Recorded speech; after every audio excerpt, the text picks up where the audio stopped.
consultant clinical psychologist and BCWS advisor, has very kindly agreed to conduct this session. And we are really fortunate to have him because it's rather difficult to get a person like him to come and speak to us in public. Paul is a lecturer at the School of Medicine and Health Sciences in Monash University, and he runs a clinic at the Regen Rehab Hospital, which is in Petaling Jaya. Good morning, Ranjit, Connie, and all the visitors who have taken time off to join us today. It's such a good day. It's such a meaningful day. And of course, being Vesak Day, it has particular significance. There are thousands and millions of people celebrating that day today. It happens to be Buddha's official birthday, but also it's called the Day of Enlightenment. And I hope that all of you will take home at least one point today in terms of you and your emotions and where we can go ahead and forward with managing and living with our emotions. So happy Day of Enlightenment and Vesak Day to all of you who celebrate that. I've got some slides to share with you, and Connie will put up the slides occasionally. So do feel free to take a snapshot of the slides, and of course keep a pen and paper in case you have questions to write. And like Ranjit said, you can type your questions down as well. Now, what can also happen is you can always write in to BCWA at any time with questions, and BCWA as a resource will respond to you as much as possible. So this is our first slide. This is our opening slide, and it talks about the title. This title applies to everyone. We all need to understand our emotions and manage our emotions. There's no running away from this at all. Unfortunately, many people are not aware of what a big role emotions play in our life. Now, today's one is focusing on emotions within the context of cancer, but it can apply across the board. People living with cancer, people being treated with cancer, for cancer now, survivors and champions of cancer, and those who are caring for cancer. So cancer related in many ways. We'll focus on some of those emotions. Okay, while the next slide is coming up, I'd like you all to take your pen and paper. And at this moment in time, I'd like you to write down the various emotions you may have just now. Instantaneously, write down some emotions that you have. I don't care what quality of emotions they are, but I would like you to list those emotions down. I would like you to look at these emotions, and I would like you now to think about classifying these emotions. And the third slide talks about 4 main categories that the WHO have classified life under and health. Now, I'd like you to look at these emotions that you've listed, whatever they are, but given the present context, the term context is very important. Whatever emotions we have, please remember that these emotions are always in a context. They are triggered in a context. They are expressed in a context. They are remembered in a context. They are recalled and they play back in your mind, always within a context. So given what you have, what's happening to you now, you are in a context of the COVID crisis. You are living with cancer directly or indirectly, but you are a person who's got a living being. You're a person who's got emotions, biology, physiology. You're a person interacting with other people. Now, you've listed some emotions. I'd like you now to classify these emotions and identify whether these emotions are related to your health, your biology, or whether they're related to other people, your sociology, or whether they're related to your mental well-being, your psychology. Now, there is another aspect called spirituality. So I'd like you to list these emotions under these 4 topics. Is it your biology, an emotion related to biology, like I'm in pain, so I'm frustrated. God has deserted me. I don't believe in religion anymore. Or nobody loves me. And that's to do with relationships and sociological aspects. Or things like I'm feeling lonely, I'm sad, I'm hurting inside, pure psychological stuff. So I would like you to look at these emotions and try and see whether they fall under these categories. I hope you've been able to classify these needs. Now, this is the first step. The first step is actually now having to be able to identify some emotions and classify them as to into what categories they fall. Is it to do with your body? Is it to do with your spirituality? Is it to do with your connection with other people? Or is it to do with purely a mental state, the psychological state of, say, maybe fear of death or fear of pain? Now, we'll set that aside for a moment. Keep that aside. Now, basically, every human being, according to one Dr. Banks, has got four basic needs. We've got millions of wants, but I tell you what, everyone, over this COVID period, we've all realized that there's so many things we can live without. We want them. We want to go to the movies, but we can do without it. We want to go to the supermarket, but we can do without it. So, it was a very good lesson for us to learn the difference between wants and needs. And now we realize that what we need is so much lesser than what we actually want.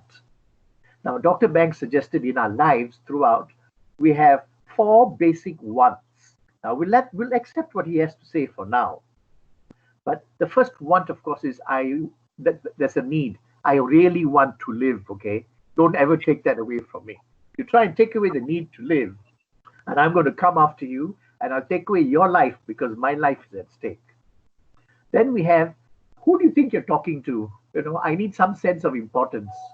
Call me Mr., call me Paul, treat me with some respect. We need that too. Then we need to be loved.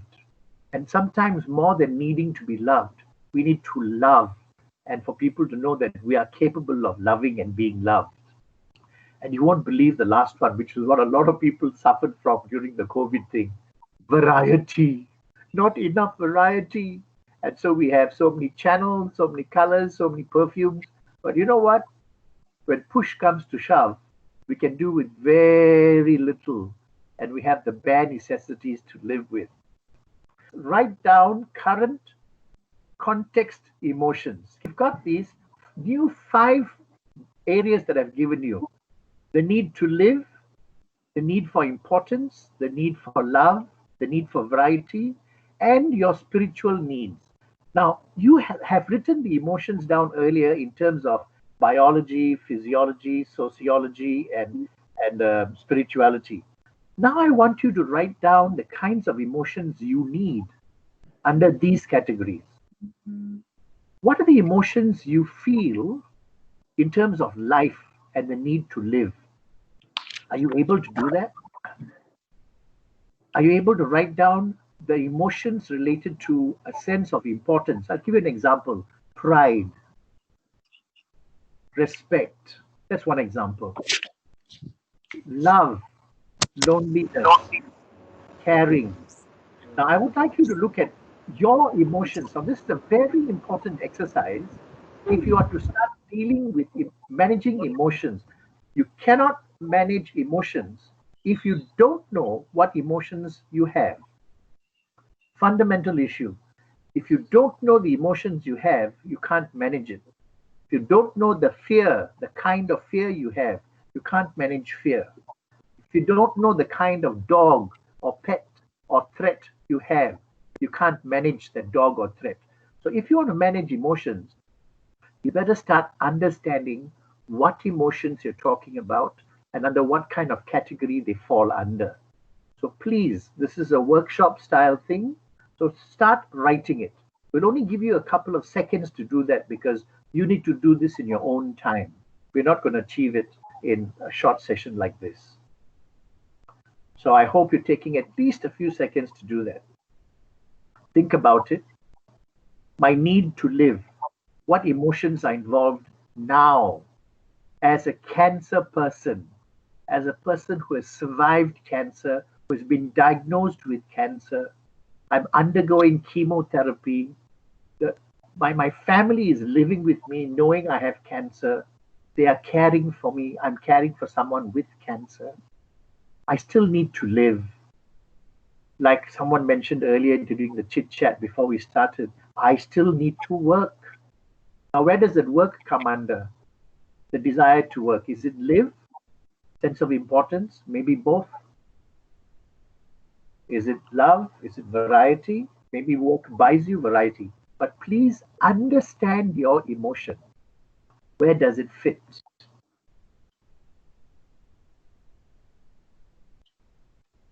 Okay, now that we're doing that, that's good. We're moving on. We have to move on. So when you go back today in your own time, whenever you have this chance and you have an emotion, look at these 5 categories and say, where does it fit? And this will tell you what aspect of your life you're looking at. Am I looking for importance? Am I looking for variety? And then you can start managing it. You can start increasing, decreasing variety. You can start increasing the love factor in many different ways. You can increase your importance factor, your factor of what we call psychosocial relevance. Am I relevant? Do people recognize who I am and what I live for? Okay, moving on to the next slide. The next slide, I've got a prop for you. Look at this. This is a lovely old suitcase. It's like my old school bag. This bag is about, what, 50, 60 years old? It's a fantastic collector's item. I want to carry it on my shoulder. Can you see it? This bag is full of my emotions. This is called excess baggage. I'm carrying all my past emotions on my head, on my shoulder. All our lives, I wonder how many of us are walking around life carrying our excess baggage like this. Not free from our excess baggage. And you can see the slide, right, with excess baggage now. Disappointments in life, fear, all these things hold us back. This is the stuff we have to work through. This excess baggage, these things in here that we have to manage because it holds us back a lot. The excess baggage and the baggage from the past holds us back more than the current emotions that we are fighting to express every day. The current emotions are affected by your memories of the past, which shapes and affects and distorts a lot of our current feelings of the present. Memories of emotions distort perceptions. And when perceptions are distorted, they distort how we feel and how we act and think. So another exercise for you is to start looking at this excess baggage. And it's very important for you to be able to identify what things am I carrying in my head from the past. And whenever there's an excuse, it comes flooding out. And that takes us to the next slide. The next slide, it's a lovely slide, beautiful artwork, but our minds are full of these bursting ideas of the past, the past, the past. Oh, the past is very relevant, very, very relevant. But what does it do to us? Let's move on to the next slide. The next slide talks about the excess kinds of baggage we have. Some of the signs, my friends, of having excess baggage, and many of you will identify these signs. Please take a picture of this slide because a very important exercise for you to take part in after this is on a scale of 1 to 10, simple scale. You can figure out how many of these signs and symptoms you have of carrying excess baggage. As a cancer patient especially, see, other people have never met death. Other people have never been threatened with the fact that they might be losing life. Life is shortened. My lifespan is shortened. I don't have any more time. I'm in a rush. I've got so many things to do, so many things to say. This is all still part of your memory. Cancer might come back, despite what science says. Now, all the more, there's a lot of people who don't trust science as much as we used to. We know a lot of it is in our hands and in how we feel, act, and think. So we carry this excess baggage. I'd like you to rank it. Tell me how much of this excess baggage you're walking around with. This is from a lot of scientific papers and journals, and also people I've met. I've met thousands of people, and they talk about these things affecting them. It affects their ability to be close to people, emotional distance. They can't commit to relationships because they're afraid of the end or things might change. They're afraid to commit to people because they don't want people to see what they look like when they're being treated for cancer. A lady I was working with in one hospital didn't want to see her two children under 5. Till she died, she didn't want to see the children, and they never saw the mom die. Unfortunately, they saw the mom after she had passed away because she couldn't deal with the fact that she didn't want them to be close. How sad. Paranoia and the kind of connections you have are shallow connections because you're afraid to get close. The minute you get close, we have to end the story.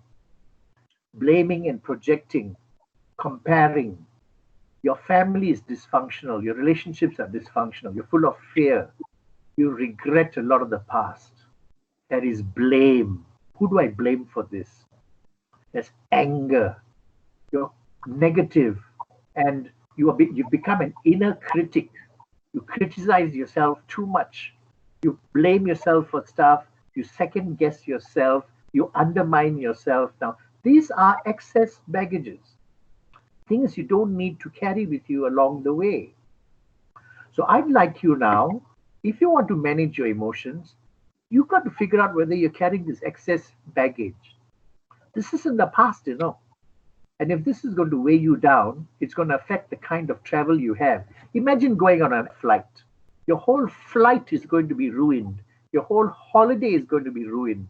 Your whole anticipation of a good time is going to be ruined. Is when you're checking in, they say, sorry, madam, you got to pay $1,000 more for excess baggage. Just imagine. Oh, you 1,000 more for my holiday. Spoil the holiday. Mood gone.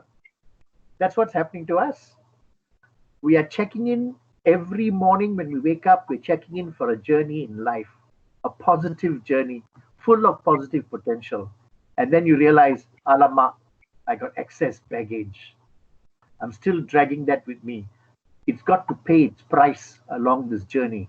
I want to get rid of it. I want to deal with it. And then you sit there on the airport floor, throw away what you don't want, and you take your bare necessities. That's the trick. That's the trick when you're dealing with your excess baggage. Moving on to the next slide. Now, this next slide is just a slide from a textbook. For those of you who are not able to see, to understand the range of emotions and the vocabulary of emotions, it is by an author called Plutchik, Plutchik. If you look up ranges of emotions, he's the primary researcher behind this, and you'll realize there's so many emotions that we go through, but we aren't able to label. We don't know what these words are. Now, that's another thing. To be able to manage emotions, we need to be able to label it and describe our emotions. So if I talk to you and I say, how do you feel? And you say, like sad lah. Excuse me? What do you mean by sad lah? I feel sad like someone died. Aha. Now we're talking about something like grief or loss or abandonment or loneliness. Now, can you see the different kinds of words? Now, these words don't have to be in English. They can be in any language, but you must be able to verbalize it, and you must be able to actually say these words so that you can hear yourself, somebody else can hear you. So please learn these words as part of your emotional vocabulary. Going on to the next slide. A small lesson in emotions, everyone. Not all emotions are observable. Many of them are not observable. We keep a lot of emotions hidden. Not all emotions are expressed, and some of us are very good experts at that, aren't we? And you must remember that wherever there are emotions, they are driven by what we call attitudes. They are formed at a very young age, and these attitudes are driven by values. Now, you and I would have faced death. I faced death many times, and most of you who are listening, taking part today, have faced death, dealt with death, and come back from the dead. Now, our values towards life are so different This shapes our attitudes towards life, what we do, how we do, where we do it, why we do it. And these shape the way we express ourselves through emotional behavior. So our values affect our emotions, and our emotions affect everybody else around us. So another part of managing emotions is to re-examine your values. What are your values in life? And if your value is still materialistic, that will shape the emotions that drive your behavior and drive your quality of interaction with people. Cannot manage it unless you understand what it is and where it's coming from. If you let me go back to the angry animal. You can only deal with an angry animal if you know the animal is angry, if you know the nature of the animal and the nature of the anger. If you know the animal has been tied up and beaten, you know what to do to the animal. You know the kind of love it needs. You know the values and the care and tenderness the animal needs. So you can manage that animal. Emotions are like this wild energy, unbridled energy that drives us, but it's coming from somewhere. And you need to understand this fierceness of emotions and the power of it. Now, some emotions primarily linked with cancer, and it has come up in the cancer research, are these primary, sorry, not these primary emotions, but these are 9 primary emotions that everyone grows up with. Sorry. They all grow up with these emotions.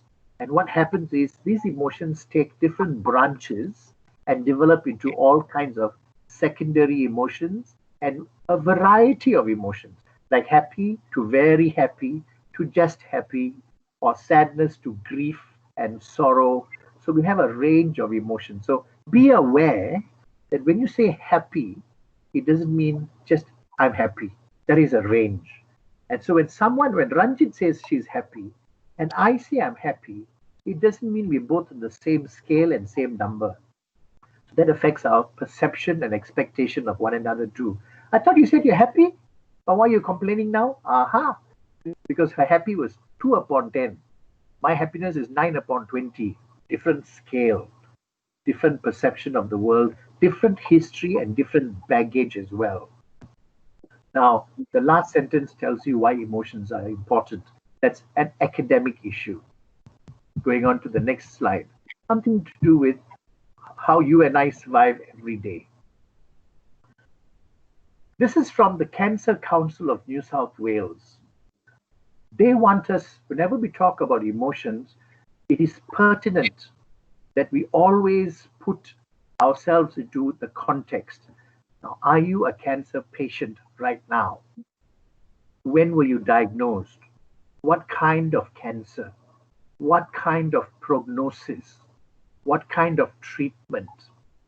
How specific is the knowledge you have? Who are you? What is your family composition? What kind of support do you have? What kind of change is occurring in your life because of this? What kind of change do you want to see? How intense is this emotion? How intense is this impact on the family? How long is it lasting? How is it changing the norm? And how old are you? Where are you in your lifespan? Are you a teenager? Are you someone who's 70, 80, 90 and saying, I've had a good life already? Or are you a young girl who is just about not even physically mature and saying the whole life is ahead of me, but it's gone now? So the lifespan matters too. Now, when you talk about cancer or something debilitating like this, when you were first diagnosed, where you are at now, and where you see yourself in the future matters. Put those emotions in that context. Don't stay in the past. Don't move on to the future too far ahead, because if you do that, you're going to forget that you have to live in the moment and to make life really valuable to yourselves now. Now, these are some of the emotions that this research has generated. So I'd like you to identify with these emotions. We'll come to how to deal with them. Now, another big research group is called the National Institutes of Health. They're based in the US and they have them all over the world.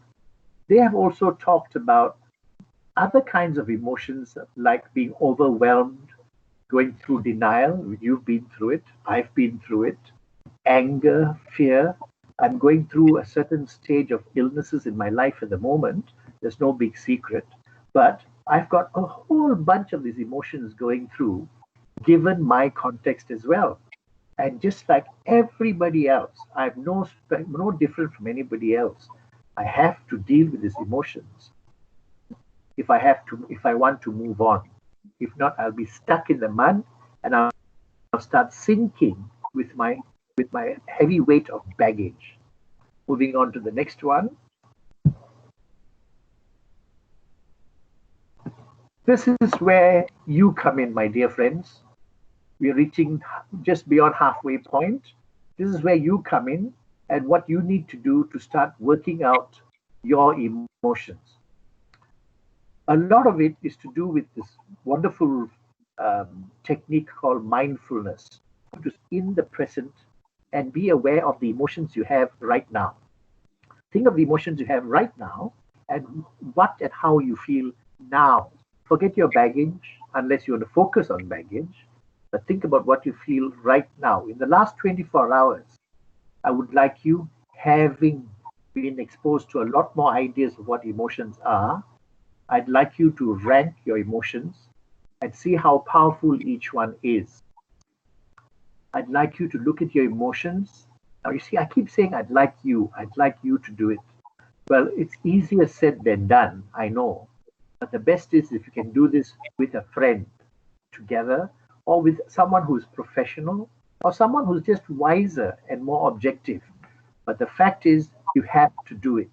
The best way to start doing this by yourself is to start a journal, a little diary. Just keep writing and analyzing, and finally you will be able to share it with someone. Please remember that whatever you write about yourself and your emotions is not wrong or right. You may have shouted at somebody in anger and insulted them. That's okay. Your emotions drove that behavior. But now comes the question, what was the consequence? How do I make the consequence right? How do I repair the consequence? How do I add to the consequence if it was something I liked? Now, all these are important things too. But the important fact is you understand the emotion, what it did, was it a pro, was it a con, and what we can do after that. The important aspect about managing emotions is that we have to validate them, make them real, make them acceptable. It is okay for me to feel this way because it was an original feeling and I felt it. I may not have been too much in control of it, but hello, I did it and expressed it.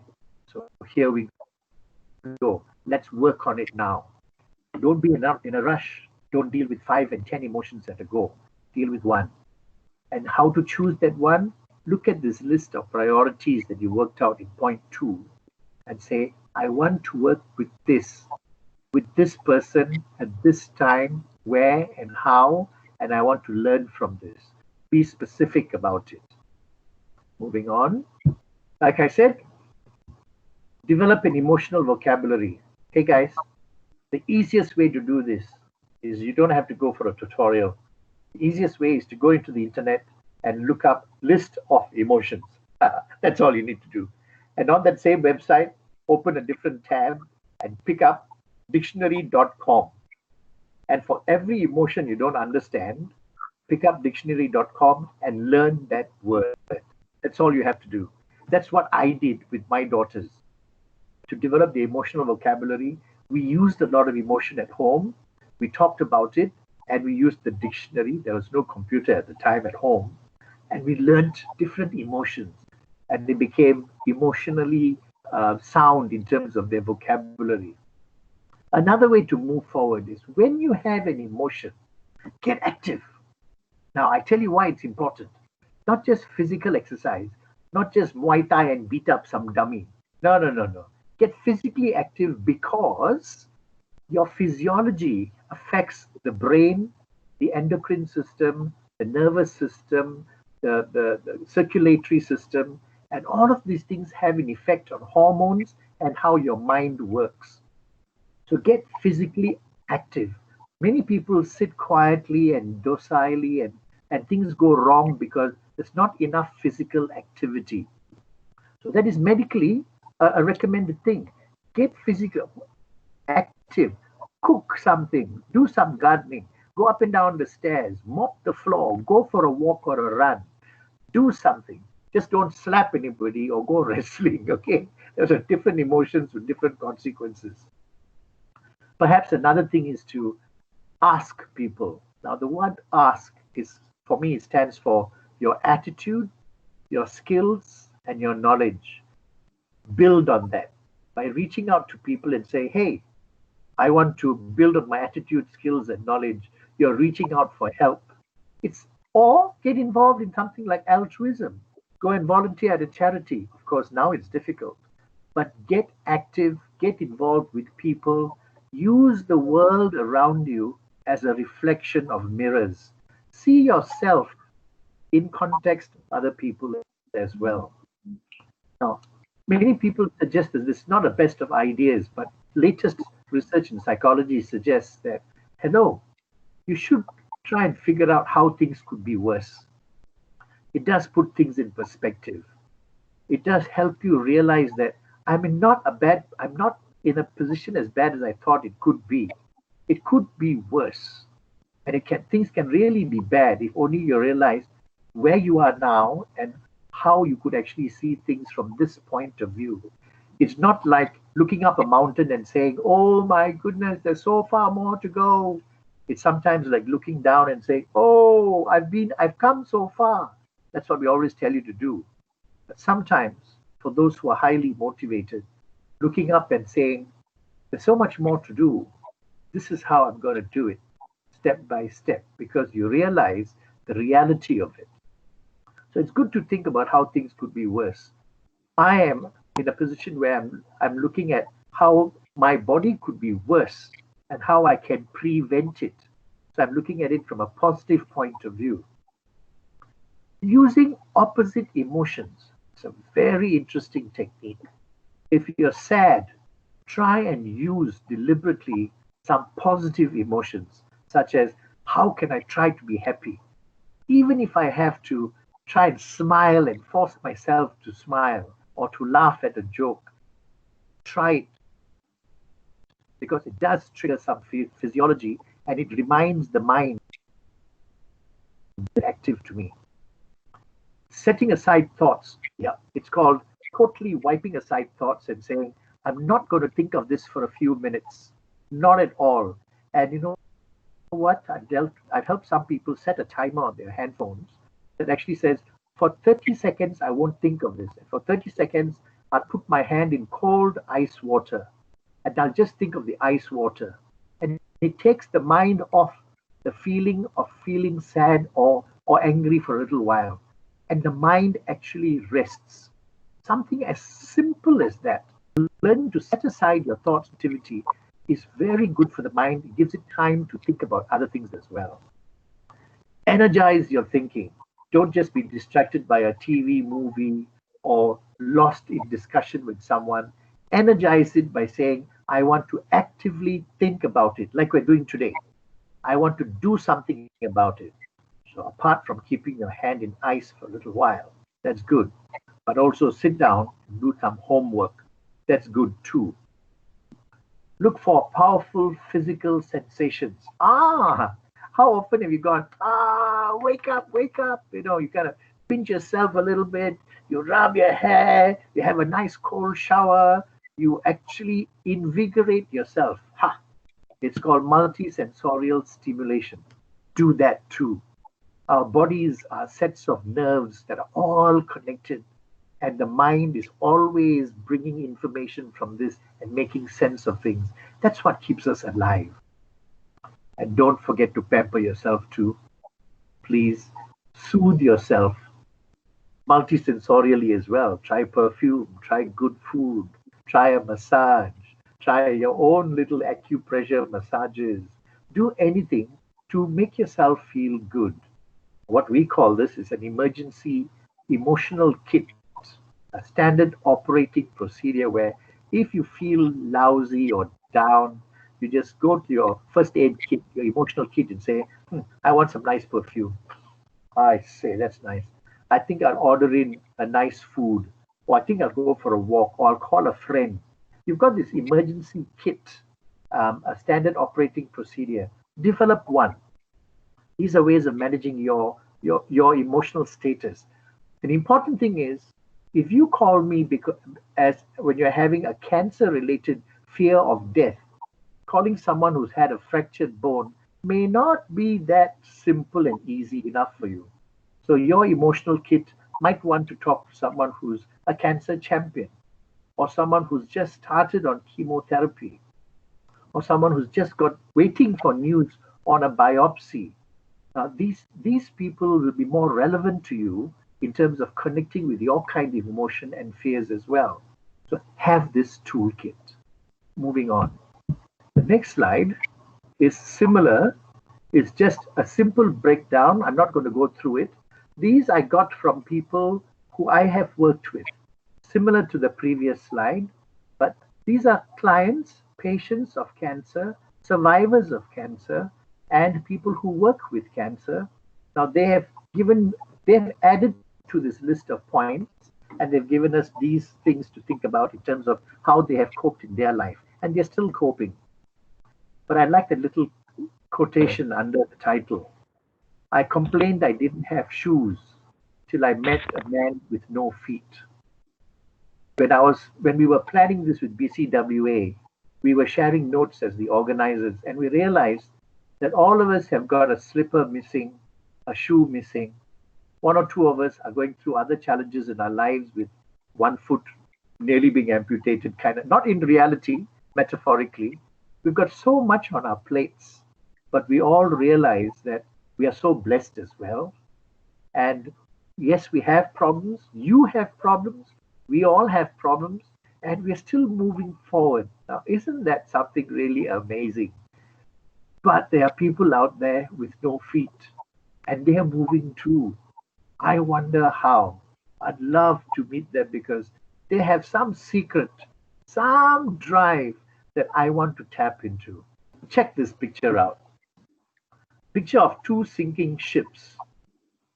Now, I would like you to look at what this is all about. Ships sink because water gets in and the ship cannot stay afloat. Now, see what it means. An entire sea of water can't sink a ship unless it gets inside the ship. Similarly, the negativity of the world can't put you down unless you allow it to get inside you. My dear friends, we're surrounded by negativity all the time. All the time. We're also surrounded by positivity. There are more ships afloat in the world than those that sink. And unless you let the negativity get inside you and get to you, only then you will start sinking. Otherwise, your ship won't sink. Okay, the next one is an animated slide. Can you read it out to us? God grant me the serenity to accept the things I cannot change, courage to change the things that I can, and wisdom to know the difference. Right. For you, because my dear friends, there's some things that we cannot change. Not at all. I cannot change the COVID virus. I myself cannot change the policy that the government has imposed with regard to it. But I know what I can change. I can change how I behave at home. I can change how I look after myself. I can look after myself and change so that my friends don't get sick from me. I need to know the difference. The problem that we have a lot of the time is we don't know the difference. I cannot change it. I accept it. Accept it, move on to what you can change. And you know, when you can change something, you will begin to feel a sense of control, a sense of destiny, and you'll say, I can make a difference. I can make a difference because it is not just people that change, it is feelings that change. Feelings drive your behavior. And the last slide, Ranjit, I'd like you to read out the animation as well. well. Please, if you may. Dare to be different, unique, beautiful. You are someone special. And then it comes down as one more click. I am different, upside down. Yeah, we're all different. All of us are different. And we need to remember that. None of us are the same, and that's the beauty of it. All our emotions are different. Now, all of you have got a little bit of homework to do. There is no shortcut on managing emotions. If anybody sells you a shortcut, please don't buy it. It's a waste of money. There is no tablet that's going to take away your emotions. It means hard, deliberate work. It means hard work, and it takes time for you to manage your emotions and become good at it so that it becomes part of your norm, the new norm. Thank you, ladies and gentlemen. I wanted to just add in a little bit of comment that was given earlier by one of our friends who said that this COVID MCO situation to her is very much parallel to her memories of emotions, which was related to the first time after we finished our chemotherapy and our hair grew back and our wig, we were wondering if we were ready to take the wig off and face the world, because we had some form of physical distancing and social distancing from society and people around us by wearing the wig. The wig was more like a distancing for us. And then Yes. when we took the wig off, there was hesitation as to whether we were ready to take the wig off. I got a couple of comments on that. Um, Two aspects of things there. One is, of course, your reaction, your personal reaction, and the other one is the reaction from the people around you, your society. The first one is there is a phrase by a famous singer called Chris Christopherson in one of his songs. Most of us hate anything that we don't understand. And many people don't understand cancer. They don't understand the treatment. Many people have false understanding of cancer and chemotherapy and the side effects of it. Some still don't understand that cancer is not infectious in the sense that if you have cancer, if I come and hug you, it doesn't mean I'm going to get it. But they hate what they don't understand. And of course, one of the biggest ways to express hate is make fun of or stay away. So that's one reaction. And education needs to happen there, proper education. That's not for us to worry about too much now. But the aspect about you being ready to go out is because you feel different as well. And that talks about self-esteem and who you are. If hair and looks and that physical manifestation of yourself has been important to you all your life, then that will matter. Some use wigs, some don't use wigs, some use scarves and designer scarves, some hide it forever and say they never lost their hair. To each his own, no worries there. But the thing is, if you are ready with your self-esteem intact and the physical appearance is not something that defines you as much as somebody else, nothing wrong if it does, then you'll be ready anytime. You'll be ready to go out with patches as well because you're the kind who says, look at me, world, I want to teach you something. Or you might say, I'm in too much pain, and others feel uncomfortable. So, for the sake of others and their perception, or my children feel uncomfortable, or my husband, or my sister, or whoever, I might cover my head or wear a wig. It's totally up to you. But the fact is, are you ready with yourself, what you look like, and who you are? That's important. Dr. Ingrid Ho has mentioned, is that what we call an emotional crutch? Well, sometimes it can be. Yes, very important. Doc, thank you for that, because some people, if they don't, for some individuals, if they don't have that particular aspect of self-esteem or physical esteem, they will develop other things to prop their esteem up. And so they will rely on other things like wigs and different wigs to actually define themselves and prop themselves up. So we use the word crutch. Yes, they can end up depending on that too much, and so it takes away the reality from them, and it becomes an external prop, an external crutch. We've seen that happen in many, many cases where we'd actually have to help them work things through in terms of saying, I am now this. This is the new me. It's not. It's not the new you. You can use it if you want to, but don't let it become an artificial part of you. That's the emotional crutch. Thank you, Doc. Very important point to note. Where and when you use it, why you use it, for what purpose, what outcome, all these questions need to be answered in the positive. So, Paul, how does this relate to the fact that people who are now having to go out have that fear of facing society because they are afraid of getting the disease? Of Afraid of protecting getting COVID or cancer? COVID-19. If you are, now, can I get this right? You are at home as an individual and you're afraid to go out because you might contract the disease. And also now the fact that some of the sectors have started work and people have to go to work. They have to face colleagues, they have to face society, they have to use public transport. Now, all these are the risks that they are taking, and that fear is there amongst especially people who have had cancer before. Right. Now, that is very real. Now, for someone who has never met the threat of death or serious infection, they'll never know what it is like. They may have seen it, they may have heard it, they would have seen it on TV. But to personally go through it is something else altogether. So let's take it from someone who has had some experience of having a near encounter with life and death. I've been through it. Now I want to go back to work. I might get the COVID virus and I could die for sure. Now, I'm in that position too.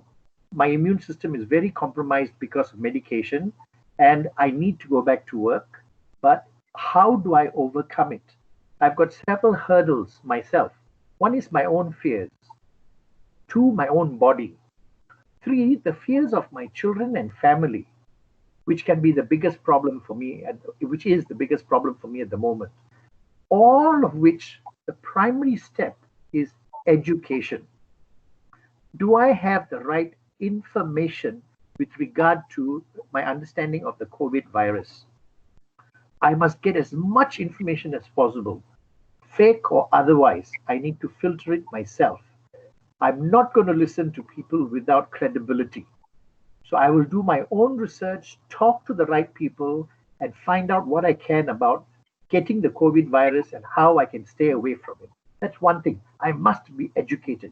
You must know enough about it, whether it's cancer, the flu, a broken bone, anything. The next thing is your own personal behavior. How efficient are you in keeping to the rule of hygiene and sanitization? Are you reliable yourself? Are you taking all steps, given all that you know? Are you taking all steps necessary? I believe I will be. Third step is, do you trust the people around you? And if you don't trust the people around you, don't go anywhere near them. I'll give you the fourth one that's really, really tough. If you don't trust your workplace, you have to make yourself very clear. It is your life, your death, your consequences to your family and loved ones.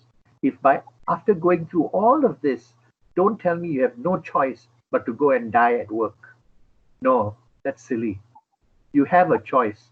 If your workplace is a workplace that is high risk and you cannot take that risk, then don't make a choice. But please make sure you've gone through every detail possible. And I have to live with that. What to do? My choice, my life. So I think you all have to take a stand. It's easy for me. I'm in my 60s, that much more different than all of you, but you have to make a stand. Education, make sure you're doing the right things in every possible way. Make sure you trust the people you're moving with, and make sure the conditions you work in are safe. That's the only way you can go back without carrying an emotional, paranoid personality around. That's my reply. Thank you, Paul. We have one more question. Is there any research to say that major emotional baggage is one factor in getting cancer or relapsing? It is not conclusive, but there are many papers to suggest a very strong relationship between the immune system and cancerous cells. Now, we all have cancerous cells in our bodies in different forms, different quantities, different intensities. But our immune system keeps them in check. Now, and it's not just cancerous cells, there are viruses, bacteria, other kinds of pathogens. Now, we all depend on our immune system and the soldiers within to keep our bodies safe from all these invaders of sorts. If our immune system is weakened, for whatever reason, we don't have enough soldiers or the soldiers' quality is weak, then these bacteria, these infections, these pathogens, or these cancerous cells will start growing. Just like criminals will come out if there are not enough policemen on duty. So just like that, if your immune system is compromised, these little naughty fellas will come up playing. And what brings the immune system down? That's where we need more scientific evidence. There is a lot already. But things that bring the immune system down are stresses. The body under stress, the body without enough sleep, routines of the body like the sleep-wake routine, the food and nutrition in the body, the mental state of the person, the amount of steroids and other chemicals that depress the immune system, unhappiness, sadness. They have shown that there is a correlation between some of these negative states and certain kinds of defense mechanisms in the immune system that also go down when these things are very high. And there is a link between that and the disease process. So, in short, I would say that the happier you are and the stronger your immune system is, the better your chances of having a disease-free life. And that is always been suggested and reinforced throughout any health behavior, health promotion talks. The link directly, there are very scientific links, but it's not that easily understood by many at the moment. So yes, the happier you are, the more adjusted you are, and the better you are in terms of personal well-being, the healthier you'll be. Definitely. I'm still trying. Yeah. Dr. Evelyn Ho, would you like to speak, please? Cleaning tends to be a very therapeutic thing. Like, for example, I love to clean if I'm feeling down because it makes me feel better. So, how do we use this? When does it become an obsession? I mean, I'm not talking about the serious OCD, but when does it become an obsession about cleaning? And is it how healthy is having this activity? Because you said get physical, and cleaning is a very physical activity. Yeah. I totally agree with you, Doc. I don't think it's an obsession at all. The word obsession literally means intrusive thoughts. So you can be, I am obsessed with my baby. I'm obsessed with my family. That's nothing wrong. Those are positive, intrusive thoughts. They're great things. I'm obsessed about cleanliness in the family. Now, the negative connotation obsession has is that it is obsessive, compulsive, and causes dysfunction.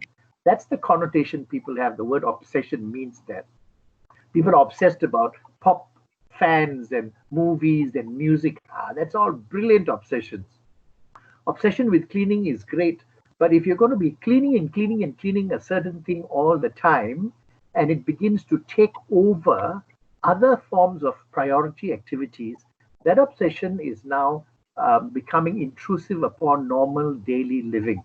It's causing a dysfunction. That's when you need to realize that obsession is taking over other forms of activity. That's when it's a problem. Otherwise, it's not a problem.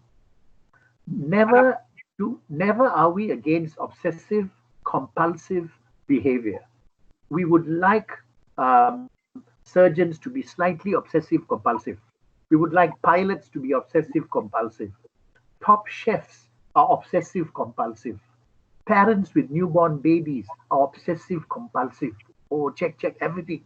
But when your obsessive compulsive behavior, which is what I propose everybody starts developing now, develop a bit of obsessive compulsive behavior in terms of sanitizing and cleaning, because it is a matter of life and death for yourself and the people you love. Develop OCB rather than OCD. Disorder, obsessive compulsive disorder, is when it affects your normal life and the life of people around you, and you can no longer function normally. So don't go OCD. Stop at OC. Stop at O. Fine. Be happy. Paul, you're talking about OCB and OCD. So when we come to OCD, D for donkey, for those people who already have that Yes. from before, a predisposing condition, Yes. how do those people then go through the stress today and the fear that they will have, even just being with the family members in the household, not just outside? Forget about outside. Within the house itself, they are already OCD from before. What Yes, happens now for them? that's a very important question, Ranjit.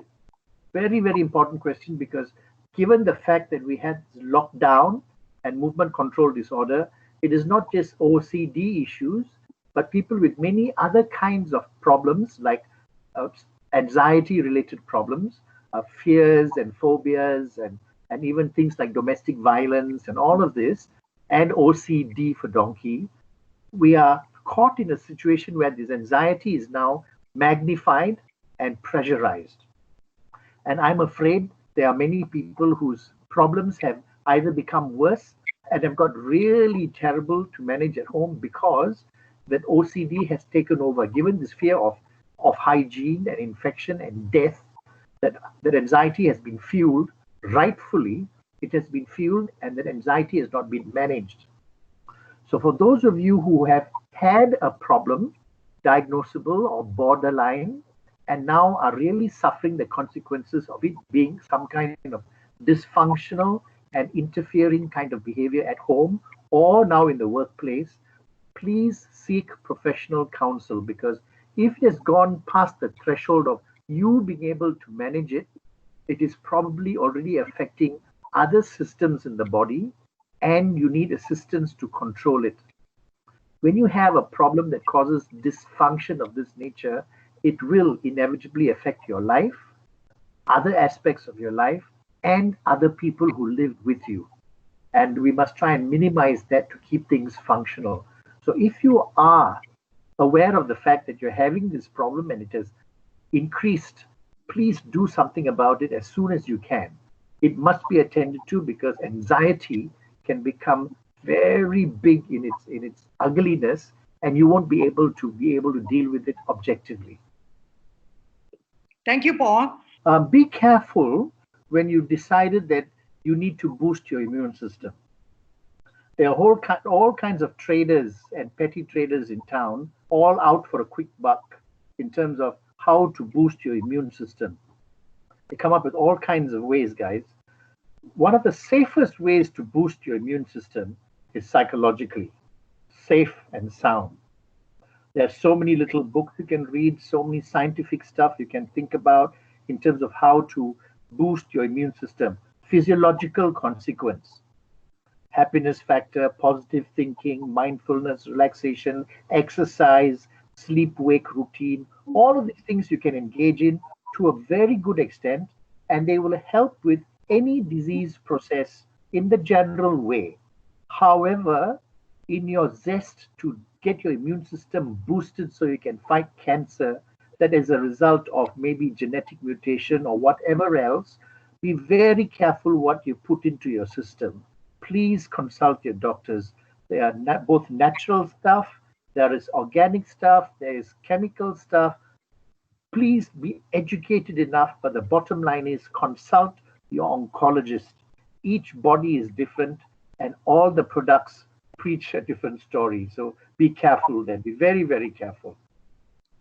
I wish to take this opportunity to thank Paul for his excellent session. Paul Jambunathan, thank you very much. Thank you, Connie, for being our moderator. Bye-bye, everyone.